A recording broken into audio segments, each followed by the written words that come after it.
Hello everybody.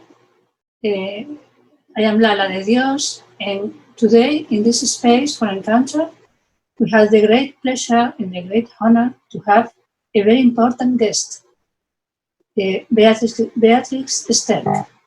Beatrijs Sterk, I think many of you will know a lot about her already, but for those of you who doesn't know her well, I can tell you that she was the founder with other people of the European Textile Network back in the 90s in Europe, an association which is still working, and she will tell us about it. And she was also, before the founding of European Textile Network, she had also founded a magazine, Textile Forum, which is very, very much missed by the textile community worldwide. The magazine started in German, and then it had two versions, in German and in English. Hello, Beatrijs. Welcome. Hello. How are you? I'm fine. I'm just back from Portugal, from the Contexto, and it was a wonderful experience to be in Rio with people together again. Yes, I know. I feel the same. Can you please tell us something about your how did you start with what did you study? How did you start with textiles? Can you tell us something about your business? I started with textile when I was 6 years old. I made a wall hanging, and everybody was so pleased with it that I thought I'm going in textiles. And I studied textiles for 4 years in the Netherlands, and then 1 year weaving in Finland.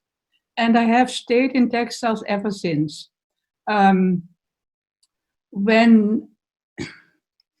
I went to Germany, that was in 1970, it was because of Dietmar, my partner and husband. And when I went to Germany, there was nothing in textiles in Germany. And therefore, I started to do my own workshop, and it was called Workshop Center for Creativity in Hanover. And this one still exists, and it now has its 50th birthday next year. And I am involved in the festivities and the organization of this. And it feels like being very old when you have something founded that is 50 years old, you see. Yeah.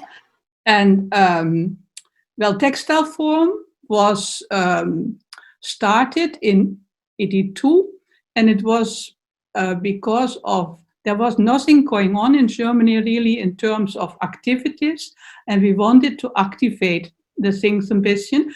And Dietmar was very much into magazines, and he said a magazine will make it, that will help the people to come together and to do things. And so we founded an association, and it was for German-speaking countries, and that was at that time Switzerland, Austria, and the two Germanys. There was a Germany East and West. And that association went on until the end of the 80s. And then the Berlin Wall came down. And when Dietmar was from Berlin, and when that wall came down, then we thought we now have to look at the other side. What are the people doing at the other side of the Iron Curtain? So then we did a trip to nearly all the countries. It took a few years to visit all the countries, but we have nearly visited all the countries, and it was a very exciting time. And then we thought we must do Textile Forum in English also. And the English copy has never paid off. It was, how to say, you couldn't do it to get rich or to earn money with it, but we thought we have to make it in English. And it was good that we did it, because if we would have stayed in German, then you would not have had a wider reach. And where was I? The European Textile Network, that started in one first meeting in Erfurt, that is in Germany East, and it was later the next year. It was founded under the umbrella of the European textile, of the European what is it? Yes, no, the what is it called again? Under French law? Of Europe, under the umbrella of the Council of Europe in Strasbourg. And that was very official and so, and well. And ever since the organization has been with us in Hannover, and later with you in Spain, and now it is in Haslach. And our next meeting will be in St. Petersburg in Russia. Let's hope that it is possible in 91 in May. Yeah. And why do you think, why did you establish the European Textile Network? They say ETN. We are going to say ETN from now Yes. on. Why did you establish ETN? What for? Yeah. What were the aims? Yes. Well, in the beginning, it was to unify East and West and to see what are people doing on the other side of the Iron Curtain and what are we doing. And there was a lot of contacts necessary, and that came also via this European Textile Network. And it was very important that they planned things together. And the Brussels organization, I always mix up the two. The one who gives the money, they gave money for projects. And I heard later from a lot of people from, for example, St. Petersburg, that since they were in ETN, they had many questions to work together with Finland and other countries on an academic level. And they were very pleased with that. So later it came also with you, that we found out that the South is as little integrated as the North, and then we also started to work in that direction. And I think from the beginning we also found that it should be worldwide, that everybody from the whole of the world could be a member, because we didn't want to center only on Europe. And the idea was to make cooperations together and to make meetings. And in the beginning, we had a meeting every year. The first 10 or 12 meetings were 1 year after the other, but real work. And then we did some projects like the textile routes, 2 times the textile routes, and a lot of other projects. Mm-hmm. Well, and then when... I should, maybe for the people who are listening to us, maybe for the younger people, I should say that when Beatrijs says meeting the European Textile Network was to join, more or less, to establish a link between East and West, she's referring to Europe, the West of Europe and the East of Europe. Yes, because at the time we had a very different political situation. It was the times of the Iron Curtain and things like that. So it was very important. The vision was that textile culture could establish a link, could work as a good link with the people from the institutions, artists, museums from the East of Europe. And so establish cooperation and increase the mutual knowledge. Because maybe the government, the political was very divided, but people, we can always talk to people and find links with people. I suppose this is right? Mm-hmm. We had one member from every country, from museums, from schools, from teaching, and from artist organizations. And if they didn't have the money to become a member, they became a free member. And when we invited people in the beginning, in the first 10 years, we had also money to invite these people, because there was also a big gap in what people earned and how they could travel. It was not possible for the Russians, for example. Yeah. And so later, when you retired from ETN, and I took over ETN for several years, and now it is in Haslach in Austria. But now that you are more or less retired from ETN, what are you doing now?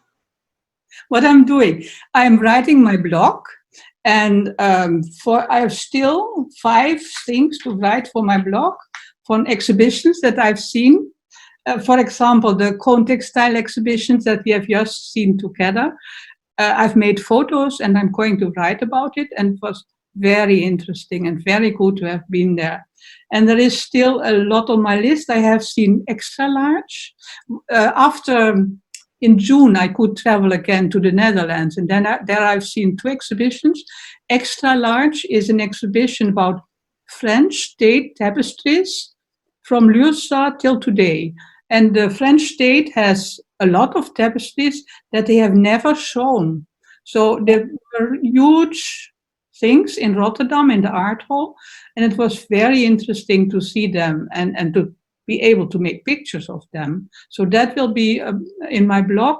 And also the paper biennial. There was the paper biennial. There is a textile and a paper biennial in Rijswijk, that is near Den Haag. And the paper biennial, the curator has gone, so I'm not sure if it goes on, and that would be a big pity because that was a real important thing. The curator said once that she liked paper and textile because it is not so heavy, it has not the whole weight of importance, and it is more free and more playful. And I like that idea. And it was always in her choice. You could see that. And now that she is away, I am afraid that there is nobody to replace her. And I'm not sure how it goes on. So it is good that I have seen this last one. And then there was another exhibition that I liked very much in Frankfurt. It is called Fantastic Women. Nothing to do with textile, only a little bit. But it was a fantastic exhibition. It seems it came out when they did the exhibition that there were many, many women who were in surrealism. And it is called From Merit Oppenheim to Frida Kahlo, but there were a lot more women who did. They went to Paris and they wanted to be free, and so they gathered there and made friendships. And I think that was a whole atmosphere of the 20s, what we don't know now how that was, but women using their freedom. And it looked like surrealism being a totally women thing. And I didn't know that. So I show you the book. Can you show the picture number 11? Tomás? Yeah, don't worry. You will come. It will come? I have.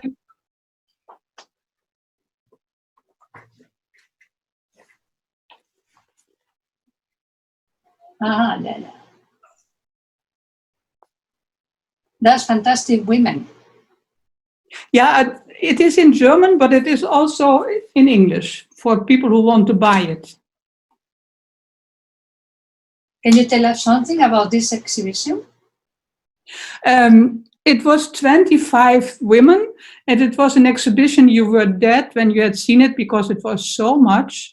And the only thing I did not like about it, that they had painted all the walls red. So it made the impression of you entered a very private something. But the ideas and the paintings and the material things they made, it was just fantastic.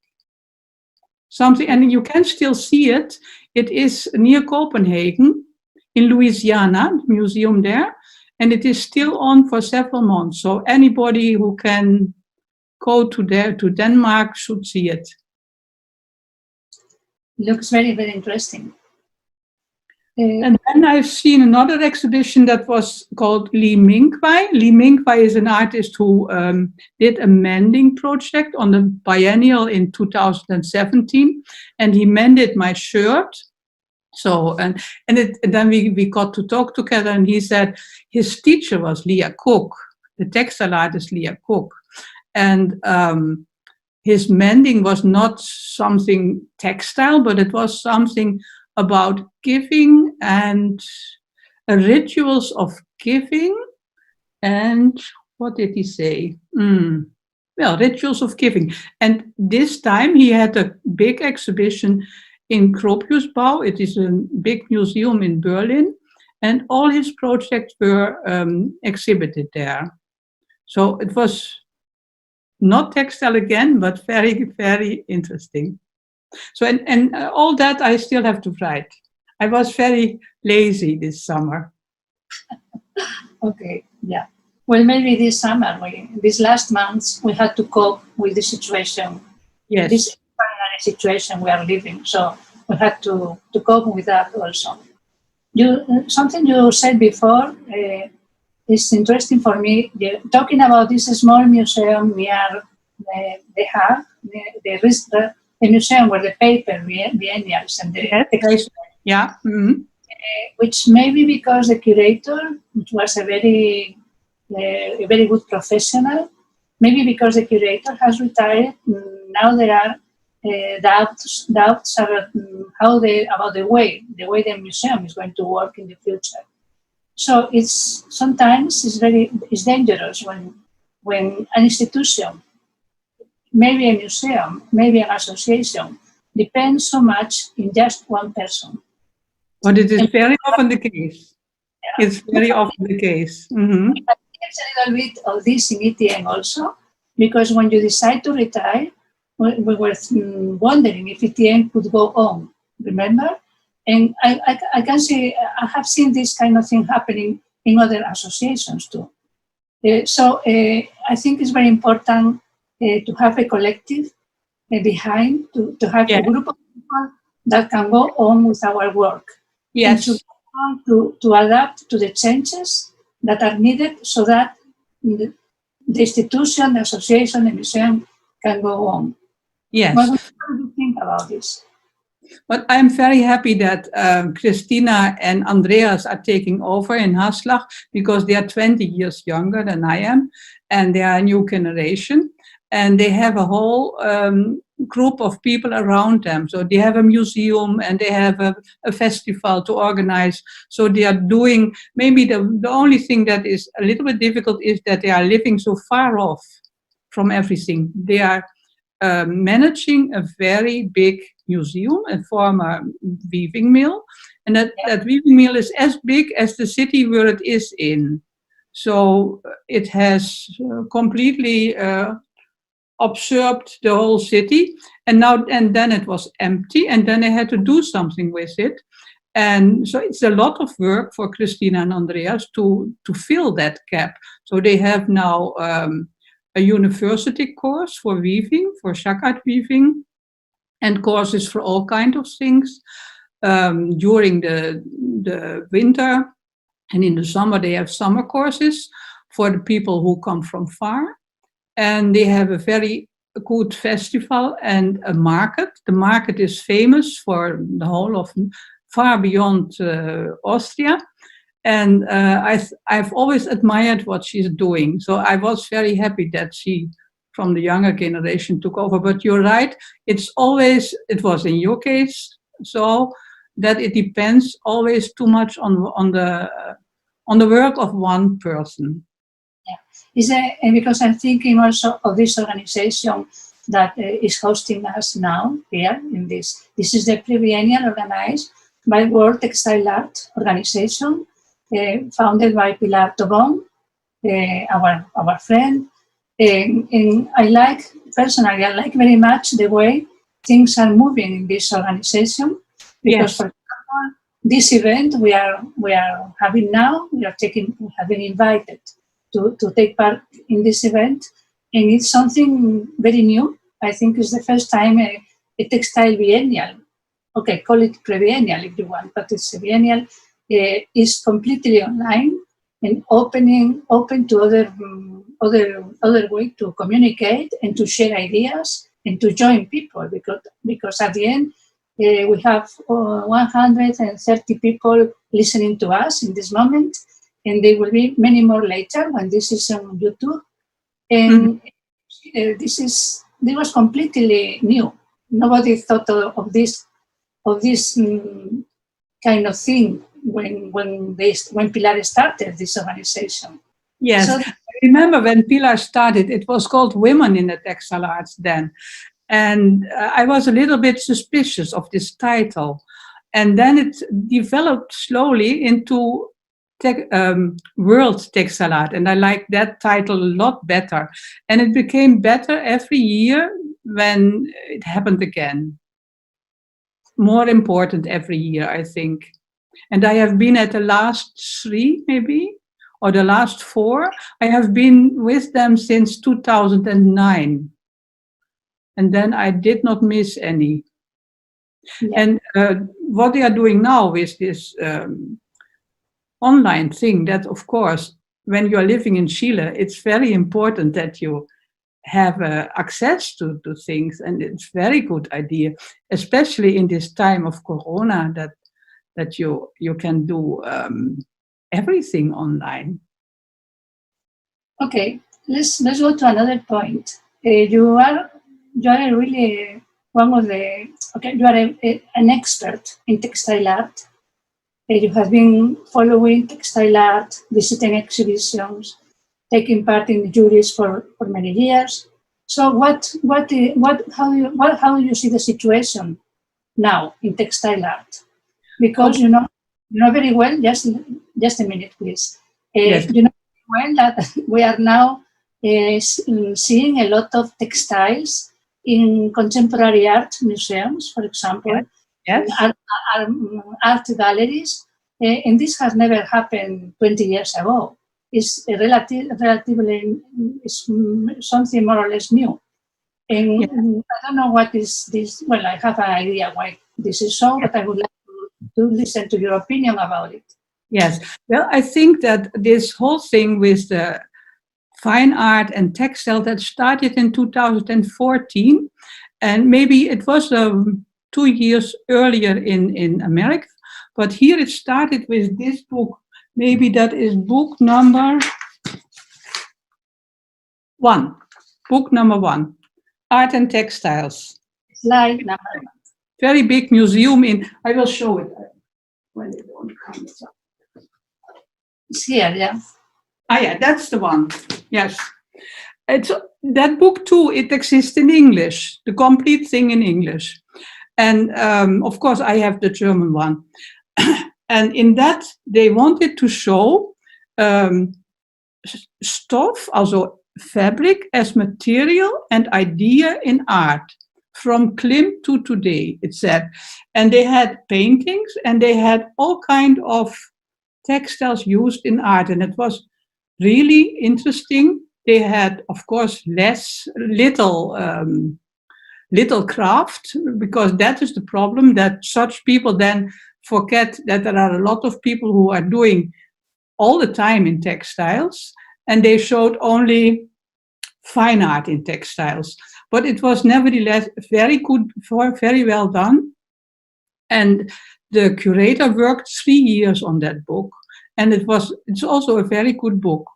And that was in 2014. And then there came the next important step, was fiber sculpture to the present. That was in Boston. And that is book number 2. Yeah. And that was Chanella Porter who was doing it. And she really discovered that there is something like the textile biennials. And she made this whole book about 1960 she's writes to the present, but she means to 1980 about. And she then shows everything, what was done at the Lausanne Biennial. And it was a real revolution. From 1960 to 70, the textile people kind of broke out of conventions, and it were the Polish, headed by Magdalena Abakanowicz, who went wild with textiles and who took over the whole biennial. And Chanella Porter did these people together with young people. Yes, she had the present too, because she had young people. And this book was very important, because what is missing is a real good description of the history. The last book that was written was by Michel Tomás, and he has written a book on textile art in 1989. That was the last one I know of. And since then, there is no history of textile art.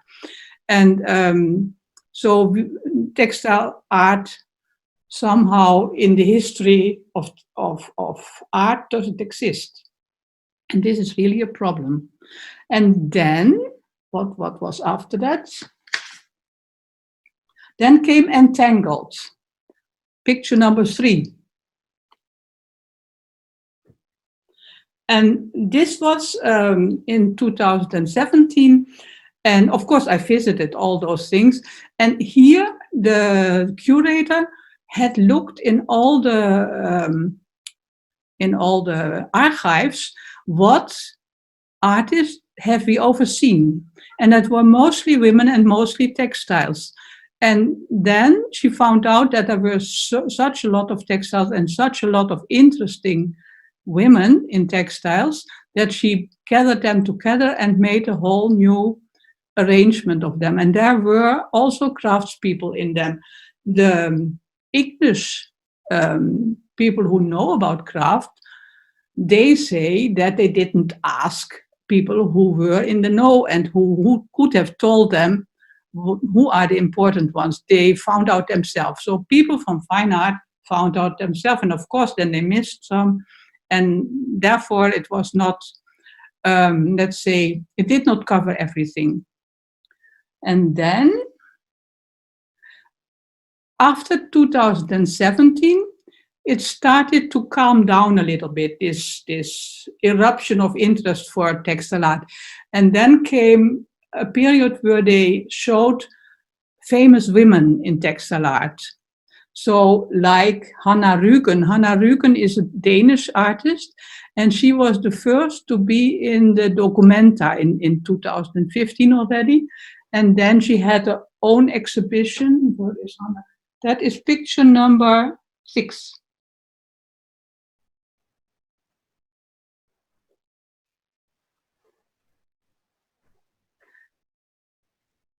Excuse me, can you repeat the number? Picture number 6, Hanna Rügen. Yes. Thank you. And you can't find it?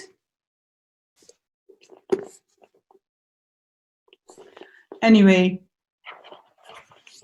it looks like this, her work. Yeah. It's from the beginning of the century. And of course, Yeah, yes.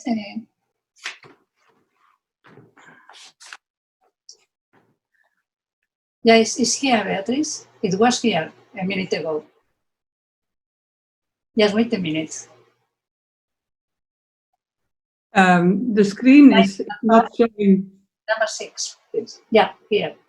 Thank Yes, you. that is Hanna Rügen. And after that, number 7, that is Annie Albers. The famous Annie Albers. Number 7 now. And Annie Albers was in 2 places, in Düsseldorf and in London. I think it was in, when was it? Also in Bilbao, Spain. Annie Albers was in 2018 and 19. This one. Yes. It was also in Bilbao, in the Guggenheim. Yes. And then, so it calmed a little bit down, but then there were, from the other side, there was a lot of interest from textile people in things that were done in fine art. And and from that I can tell what my favorites are. And that is number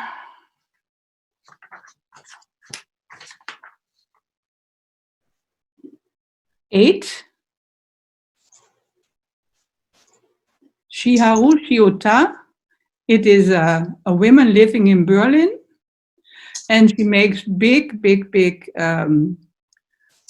environments with threads. And she is not a textile person, but she works in a way that I think she works really with textiles. And her work is so big that she cannot do it alone,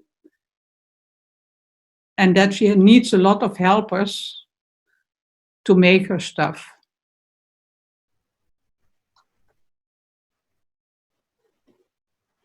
Yes, that's her. And that was in this Gropiusbau. It is a huge hall, and there were letters in this in these threads with text about the place. And then the other one I like very much is number 4, El Anatsui. I think of him as a textile artist, although he is working with metal, and he is working huge pin. Number 4. 4. No? El Anatsui. Let's see if we get it. Okay, just a question. You are kind of, this is history of the last exhibitions featuring textile art and textile history and textile artists in big museums. But this is a Lana suite here. I was really asking for the reasons for this interest, because this meant a change with the previous years. You mean the reason why people in fine art used textiles? No, why a contemporary art museum suddenly is very interested in organizing these exhibitions? I asked them. Why in the Venice Bienal in 17 there was so much textile, and also in Kassel is a whole picture. Why is that? Why is this so? Well, why that is so? I asked them all the curators, and they all said the same. They said many things, but all said the same. And that was that since the computer is there, the people are hungry for things they can touch and for things they can that are real and that are not on screen. And so they all said that was one of the big reasons why they use textiles themselves. Yes, I heard that reason, and I have also heard that is also because now the contemporary art somehow has broken the borders. It's not only painting, not only sculpture, not only the traditional arts, but it has expanded to new disciplines: photography, film, video, textile, ceramic, metal, everything. And also is more inclusive also in respect of women artists. We are seeing a lot of women artists also, and also artists coming from other countries, not only European, not only American from the USA, not only Japanese, but we're also starting to see in contemporary art fairs like Frieze in London. In the last one, the forgotten people like the women and the Africans are now entering. Textile artists were among the forgotten people, and now they are becoming the pioneers. All the ones you say, Abakanovich, Alves, Hicks, and now they are rediscovering a lot of new people. And that's well, my opinion, and I would like to know your opinion, is that this is very good for textile artists and for textiles. What do you think? Well, I think it is very good that the textile people embrace these movements. But personally, I think that there is also not so good things in it, because when, how shall I start? When you think of more students to nowadays, they don't want the students in fine art. They don't want to make things anymore. They want that things are done for them, and that they only bring the idea and don't have to make it. And this is done also very much with textile art in fine art. It is not done by the artists themselves. And then, unless it is very big where they can't do it themselves, like El Anatsui and the other one, Shiharashi Ota, then I don't like that it is done by others. And there was once in history, in the 60s, the freedom of textile art started with doing it themselves, that they didn't use a carton anymore and that they could do it freely. And now when this all goes back and there becomes a distance between the maker and the work, then it goes in the wrong direction, I think. So this is a point that I do not like so much, but in principle, it is very interesting that fine art has opened the borders And the textile people were always open to take in new things. But a little bit, I feel that they're taking over a little bit too much. And sometimes it goes too far. If people make a work in textile which is only a pile of blankets with nothing special to it, then, except for a very good idea, of course, then it is a pity that textile art should become also this type of art, because in textile art, I feel that there is always a little bit more interesting textiles aspect. And this interesting textile aspect is lost when you have it done by others, when it is not important who made it, and when it is only the idea. But I see that people who start with not being textile artists, like El Anatsui, that when they work in a textile way, and when they do it seriously, then they can't, it cannot be different as that they do it in the right way, in a textile way. And that is what he does. Yeah, I agree with you. In that before at the time of the Lausanne Biennials, it was needed. The movement led by Abakanovich, Jagoda Wick, Sheila Hicks, because there was this fact of the painters that painted the cartoons, and then the tapestries were woven in Aubusson or wherever, mostly in France. They are now over again in Aubusson. Yes. To change that, it was the only, if Abakanovich, Wick, Hicks wanted to do their own thing, they had to do what they did, to claim we do all by ourselves, which I think is not completely true in all the cases, because they made very, very big works sometimes. So they must have helpers also. But yes, now that was back in the 60s. But now the situation is quite different, don't you think? Because now we have a technology which didn't exist before. And also, if I know it's very general, the idea of the textile art is only the work that are made by the artist with their hands. But what happens if somebody wants to use clothes, textiles that are already made?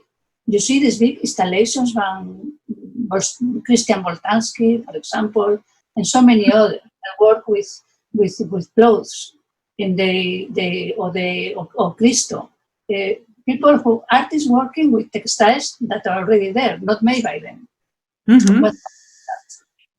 It's fine to me if they do that, and it is fine to me whatever they do. And if it is good art, I will go and look. But I find a special pleasure in seeing textile art and in seeing that people are still working with textiles in a special way. And I showed Ella Natsui in order to show that it must not be textile and it must not be small, but the way he is involved in the making is such that I think he is making it himself, even if he has 10 helpers for each work, because it's really huge. And in that sense, it is the question, are you moved by the work or not? And I can give the example of Leah Cook. Leah Cook is making Shakard works, and the Shakard works of Leah Cook are done by yourself, but not always woven by yourself, because with Shaka you can have it woven everywhere. And then there is, for example, Grayson Perry, that is a potter from London or from England. And when he has let something weave, then he sends it to the factory and he said this and that color and a little bit more bumpy, and then it's done. That is all his instructions. I know it because I was in the factory and I asked what the kind of communication they had. And then I think that the result between the work of Leah Cook and the work of Grayson Perry is very different, in the sense that his works are called multiples and not weavings anymore. And Leah Cook's work are, of course, weavings. And in that sense, I feel that this is a kind of not so nice direction textiles are taking when they are becoming multiples. Yeah, that's true. Well, just by the way, Alana Sui defines himself as a sculptor. He doesn't define himself. He doesn't say he's Alana Sui. Yes, of course. I see him as a textile person. I see the way he works as textile. So for me, it's fine. What he calls himself is his term.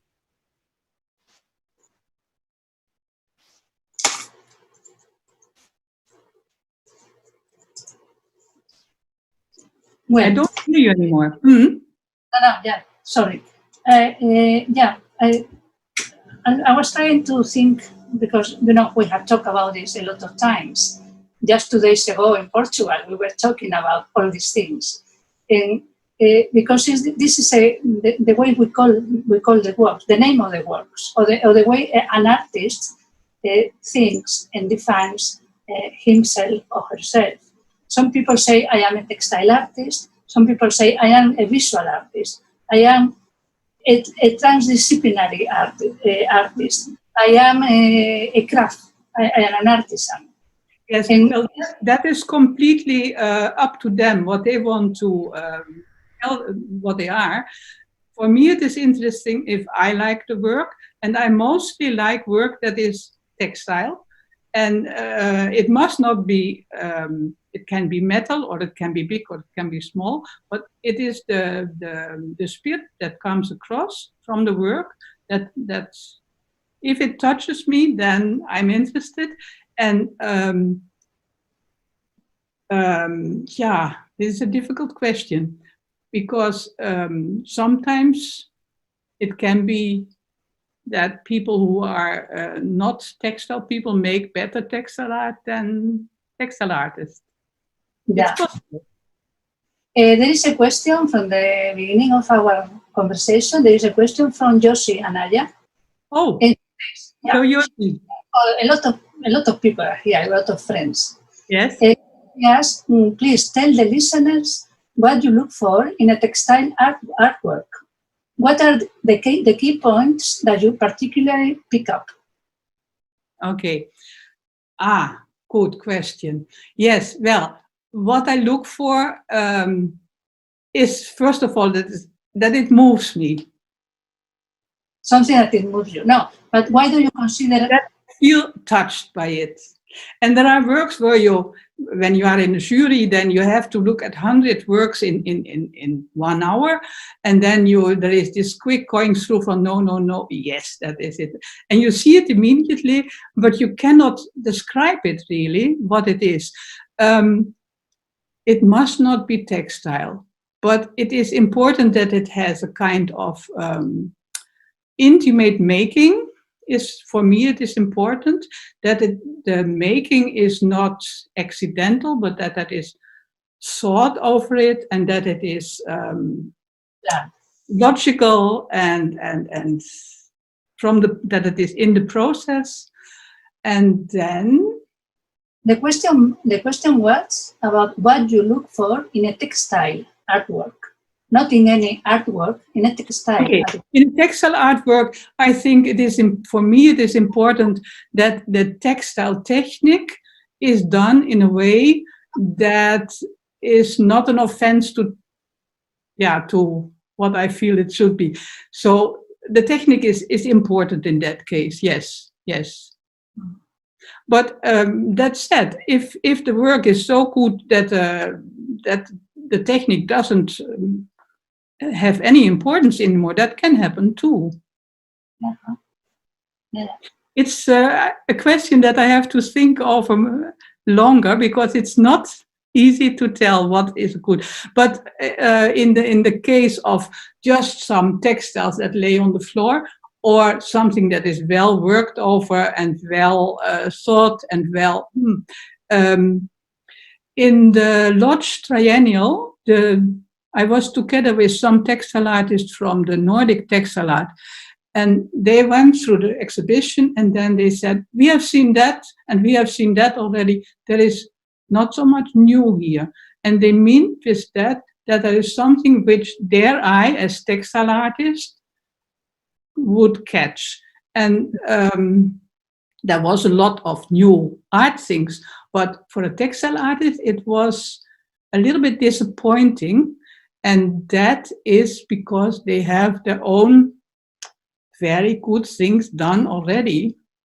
And if then comes something new, and that is in the textile sense, nothing really interesting on it, then they were a little bit disappointed. Yeah, because I think that textile is a media for art, like painting or sculpture. Textile is a media, and then people working in the same media understand very well what is new, what is not new, if it is well done or not. And this is normal because my husband is a painter, and in this kind of discussion, the painters also have among themselves. This is new, this is not, because they are very technical things. So I think in every media, the artists working with that media are know very well and they have a keen eye because they know what is good and what is not, what is new and what is not. Yes. That's normal, I think. I understand yes, that. But now is the crossover. Then there come new things that are from younger artists, and they come in contact with the people who know the textile art. And there is one question. Lodge is a textile art exhibition, you see, and this, for example, Reich is an exhibition that looks for art. First thing is art, and the second thing is textile. It must be art, but in textile. And that is a completely different question, because Lodge is still called a biennial of tapestry art. Yes. And if the tapestry art goes in the art direction, then why should we have any textile exhibition at all? When the Biennale went to the end, then Philippe Jeanlot was in charge at that moment. He wanted to go in the direction from the Venice Biennial. But the superiors of the town said, well, we have already a Venice Biennial and it's quite near, so why should we do it? So somehow, in going in that direction, there is a little bit a danger that then it's all suddenly it's all art and in one pot, and then there is nothing special about textile anymore, and that would be a pity. Yeah, when talking about boots, there is a triennial of tapestry, but I think they should have changed the name long ago, because the name, yes, and they should have changed the name, because in Reich it is clear they want art, but it must be in textile, and that's a very interesting concept. Yeah. So they say it's tapestry, but then they have embroidery, knitting, printing, so then that name doesn't apply, but not in this last triennial. From many years ago, they should have changed the name, and maybe tapestry, instead of tapestry, calling the textile art. But don't you think that it would be a pity if there would not be extra exhibitions for textiles anymore?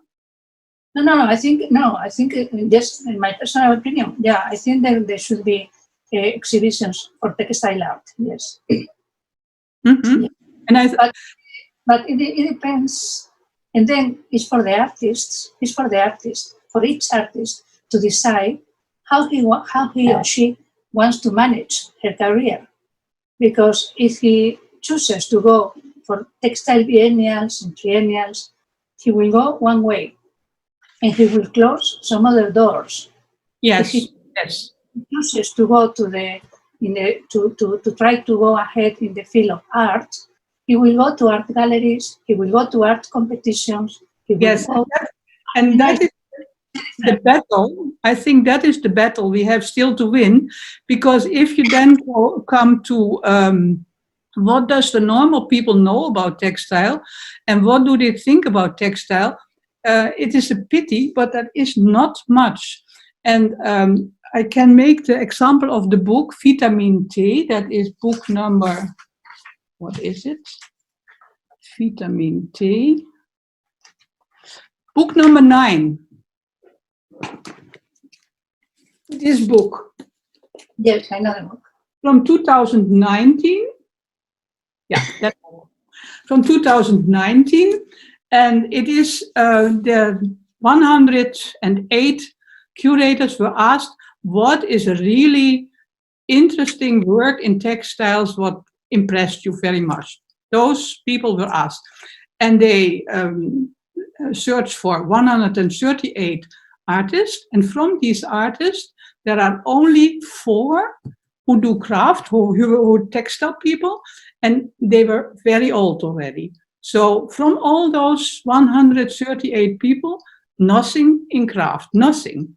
And the curator was Janelle Porter, the same who did this book about what we had at the beginning from Boston. And Janelle Porter had done all this research about the biennial, the Lausanne Biennial, but her knowledge stopped at the end of the 90s.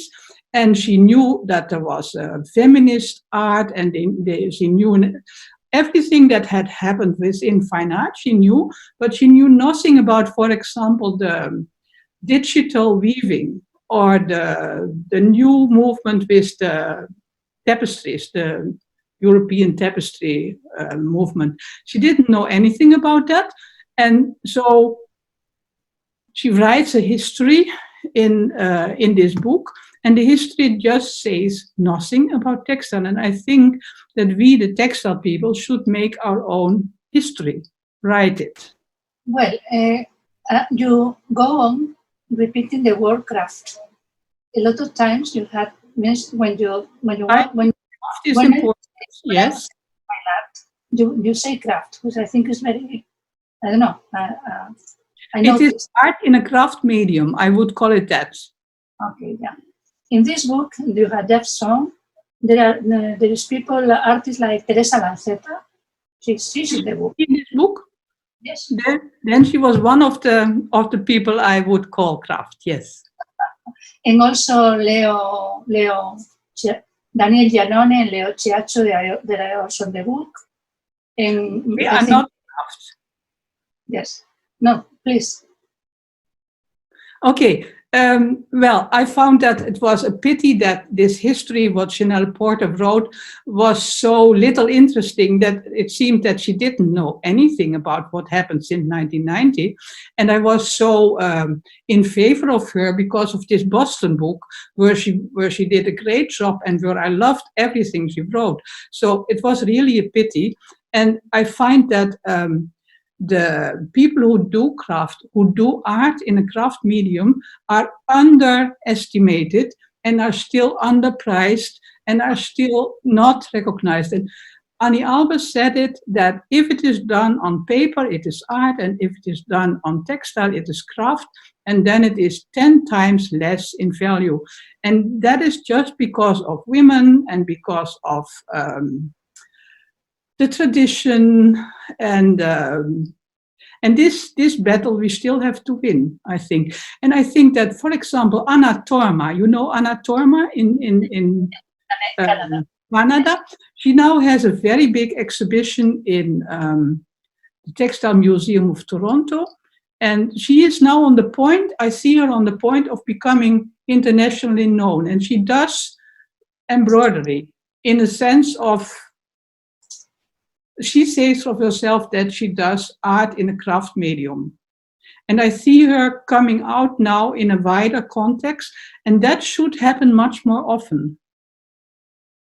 Whereas Leo and Danielle, they work in art, and by accident they do this in embroidery, and they do it very good. I admire them both very much, but they come clearly from an art point of view. Yes.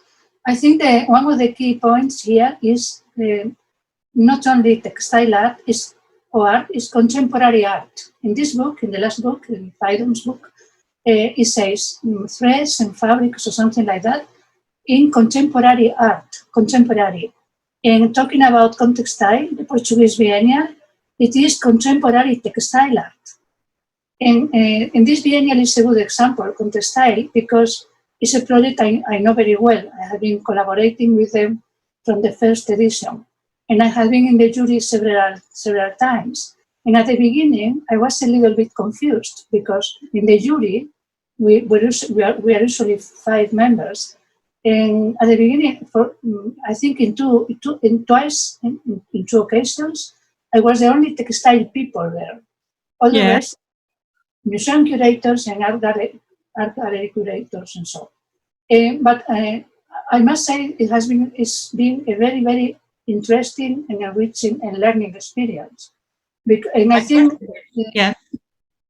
they have learned from me as much as I have learned from them. Yes, but they took the chance to learn from you.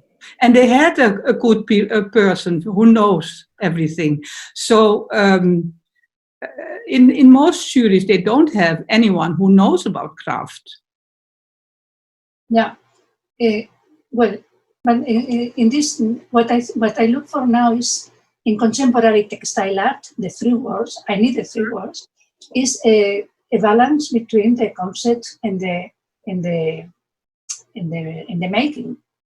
I mean, it's not you can make a beautiful you can weave beautiful tapestries, with beautiful embroideries, and you can, and at the end maybe sometimes they are just beautiful, very beautiful textiles, but nothing else. And contemporary art must be something else, and contemporary art is also different. It's not the same as the art from the 50s. In the 50s, or modernism, they were very worried about the technical questions and the shapes and the geometry and minimalism, abstraction, all that. But now contemporary art is different. It's very eclectic. And it must have a social message most of the times. I make the example of Annie Albers. When Annie Albers makes something, it must not have a deeper concept. She makes just very good weavings. And since Annie Albers was at the Tate, they say weaving can be art too. So I think the other way around. They must do good weavings. They must lift that up in the vision of art, and not only the ones who have meaning you can explain with this. Because can you explain a work from Annie Albers in terms of concept? No, because at that time it was modernism, Bauhaus, and it was another historical time. They were not worried at all about concept. They were worried about. But if today somebody makes things as beautiful as Annie Albers, it must again be called art. And in the sense of Anna Torma, who makes beautiful stitchery, I think it is not more than just that she is called art. And she, of course, calls herself that she makes art. And we all see that. It's only the art world that doesn't see it sometimes. I think the textile artists are not so narrow-minded. It is the art world that is narrow-minded. And that is because they have no history. It's really important that there should be a history. Chanel Porter, she was so good as a writer, and she did so wrong in this book, Vitamin T, because she just didn't know. And how should she know if there are no books? Yeah. I agree with you that one of the reasons why textiles are a little bit apart from the world of art is because there is no critical writing. There is no history. There is no critical writing. But those who write critical, they are feminists, and they are put under they are not taken serious enough. There are also writers. Well, feminism is in fashion now, so that's a point in favor. Not so much. Not if you want. Well, that's another question. Mm-hmm. It's another. Yeah. Okay, so you should write a history of textile art. Why don't you write it? Wouldn't you like to write a history of textile art? I have thought about doing it, but then I got ill, and then it got forgotten because it is a huge work. And I have, on several times, I have asked people to send me the history of their country, because I can only overview Europe. I cannot write about America or anything. And then I thought, after I went ill, I'm not sure if I have the time to do it. I mean, it is a huge work to do it, and it should be done by several people. If this could be a beginning, then I would immediately agree to work with it. But I think I cannot do it alone. Mm-hmm. Well, there are some questions here, and there is also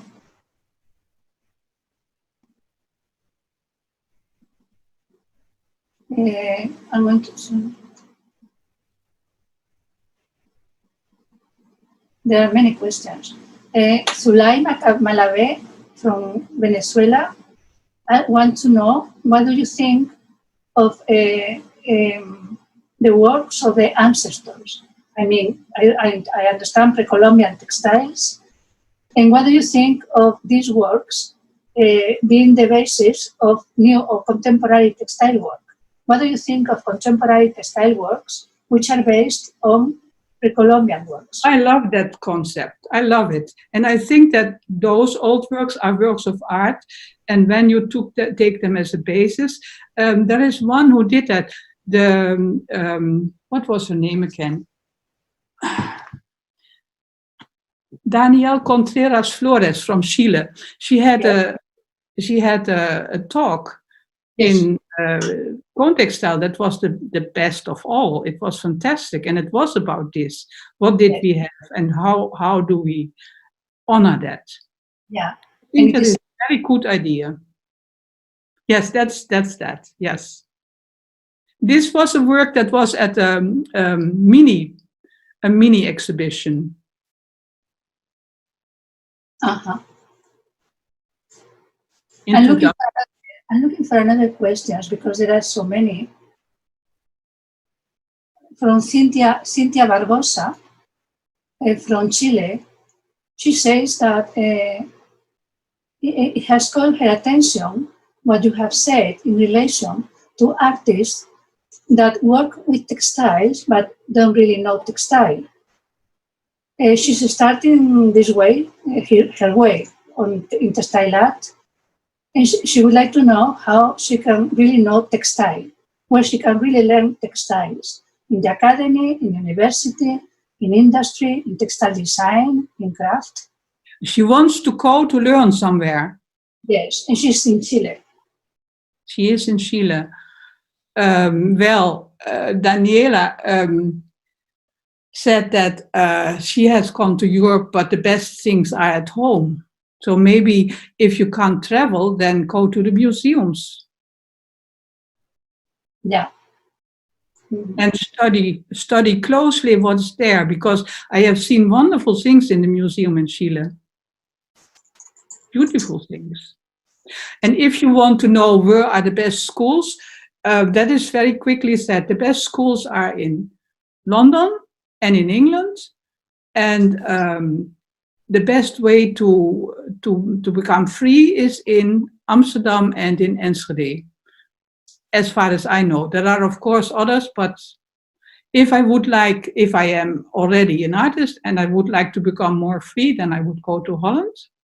If you do a postgraduate something, and if you want to have a good education that is recognized everywhere and that everybody likes, when you need teaching something, then you go to London, and it's expensive there, but it is the best education you can have, I think. Do you agree?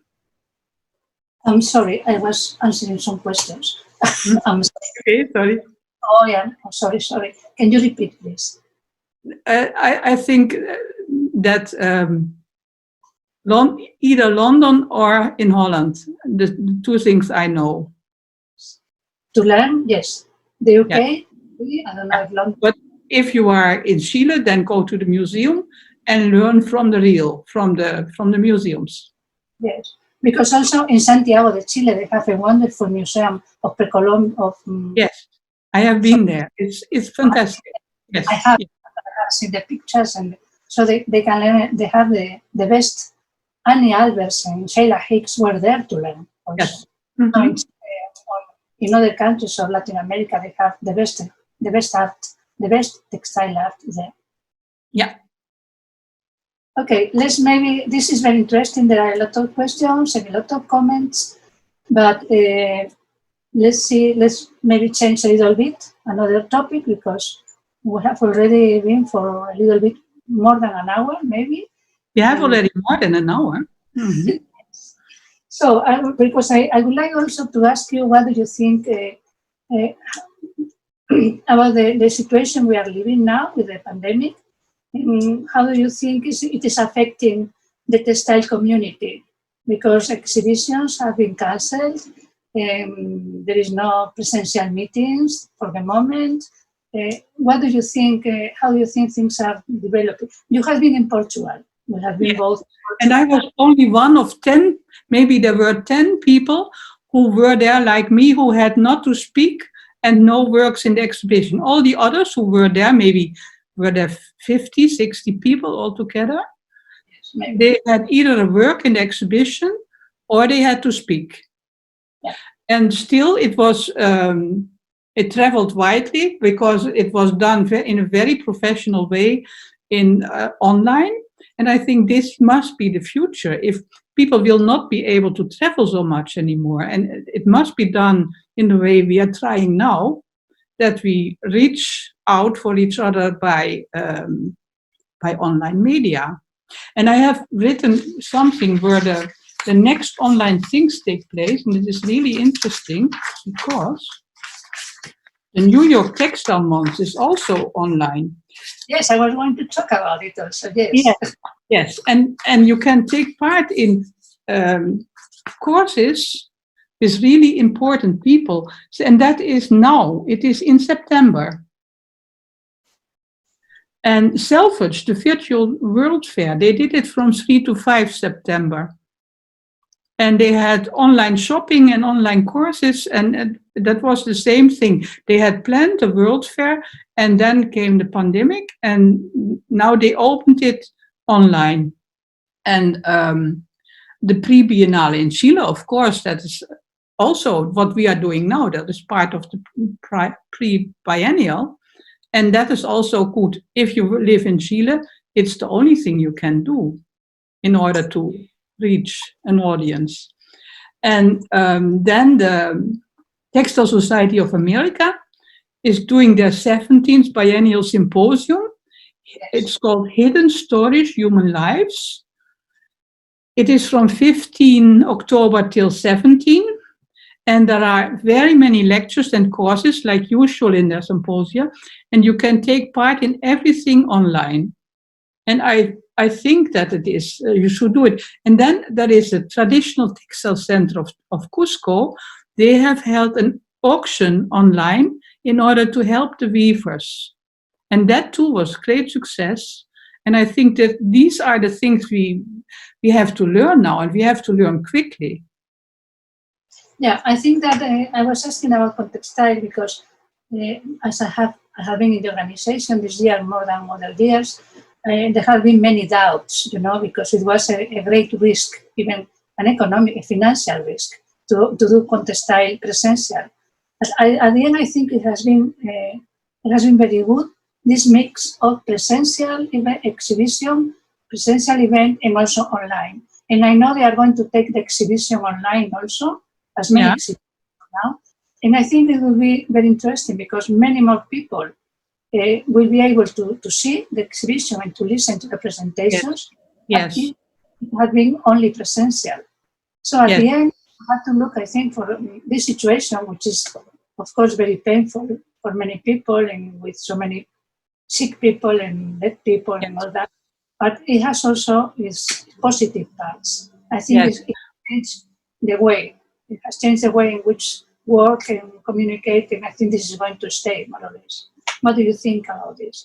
It's still very important to see it in real. There were several works, if I would not have been in Guimarães, that I would not even have noticed on a screen. And so the combination of sometimes being able to go and spreading it more widely by online means, the combination of the two is important. And I was very grateful that they still did it, although they had 4 times more time, more difficulties, and less income, of course, and all kinds of problems. And I'm so grateful that they did it, because it is, you see that you cannot replace the real by online. If it is only a replacement, that is not possible in the end. But no, the combination of some people can go and see it in real. For example, there was one girl, Magdalena, what was her name again? Magdalena from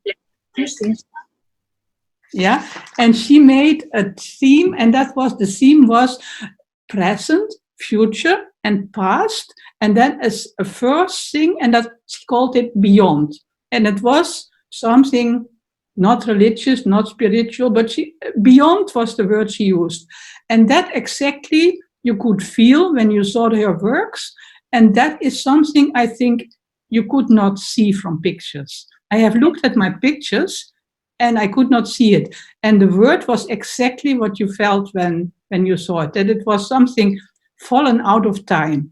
And these things are in textiles very often, these atmospheric things. And if you don't see it then in real, then it would be a pity. Yes. And I think that is with all artworks, finally, not only textiles, but with all artworks. I'm just hoping that when this finishes, when the pandemic is gone, we will go back to presential meetings, presential exhibitions, but I would like to have the online side also, because you cannot go anywhere, so that's making a lot of difference even for training and for education and for everything. Okay, let me see. I'm going to Chile in any case when they let me fly. I'm coming. Yes, me too. I think I will go also. I will try. Let me see. There is another question, because I think we have time.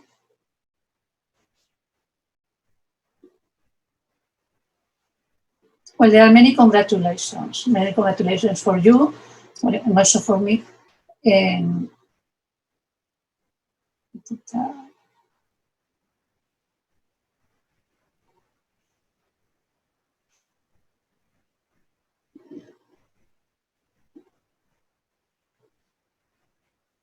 Well, Penina Barnett said that because I said there was no critical, there were not many history of textile art, and there were not many critical essays, many critical writing. And she says that she has been a teacher for many years, and there are many books. And yes, and she is one of those writers who can write very good things on these difficult stories. So she should be one of those who I would like to see articles of her on that topic. And it is true, in England there are a lot of people who are, and they were all not asked in this entangled thing. They were the experts, and there are experts for craft or textiles. They were not asked. And that is kind of arrogance from the side of fine art, that they think they know it all. And of course they know it all when it is art, but that they maybe do not know all about craft and textiles, that's another thing. And there is another question from Liliana from Buenos Aires that is asking you, what do you think of textile sculpture? Oh, I like it, of course. Does she mean if I like it, or? It's just like, it's a short question like that. Okay. What do you think? Since the beginning of the revolution in textiles, people made textile sculptures. It was the freedom from the wall and the three-dimensional, and it is with us since long, and it should stay with us, I think. There is a retour to the wall now in the movement of the tapestry. The European tapestry community has very many back to the wall things, but it should stay also that there are textile sculptures, of course. Okay, is there anything I think we can be finished soon? Is there anything else you would like to tell? Any advice, for example? I like to finish these encounters asking the guests if they have any advice or recommendation for artists, for textile artists. At the beginning, I was asking for recommendations for young textile artists, but now I ask for every artist. Okay, for every artist. I think it's important that they go their own way, and that they do not listen too much to advices from others like me, and that they do exactly what they want to do. And even if it is out of every role and out of everything, that they just do what they want, because artists have this ability to express things that you do not know, but you feel it. And in this sense, they must practice this expression of what they feel or what they have to say. And that can only be done when they are very self-assured.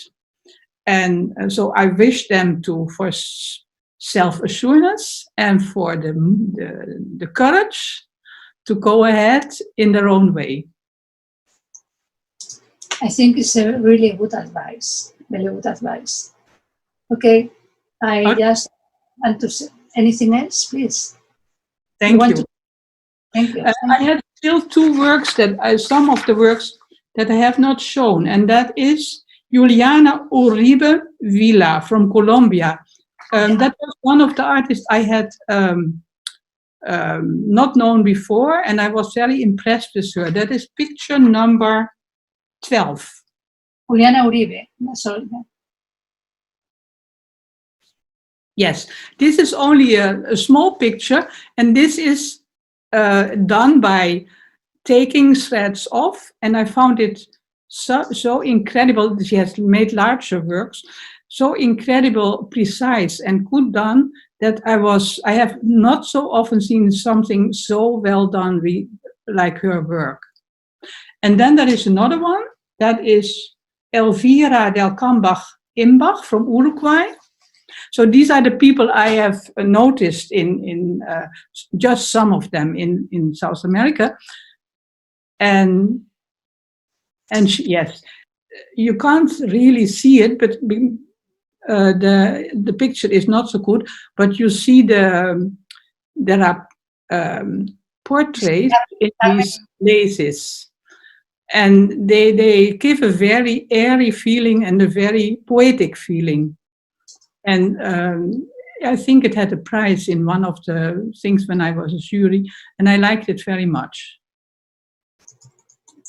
So these together with Daniela are the favorites I found immediately in my remembrance. But there are more, of course. Okay, anything else? Okay. Mm-hmm. Thank you, Lala. No, thank you to you. Thank you very much. Thank you very much. It has been very, very interesting talking to you again. It has been very interesting. I think we have a very interested audience. And just I want to thank again the organizers for giving us this opportunity, for giving me this chance to have here Beatrijs and all the other people, the other guests. Thank you so much.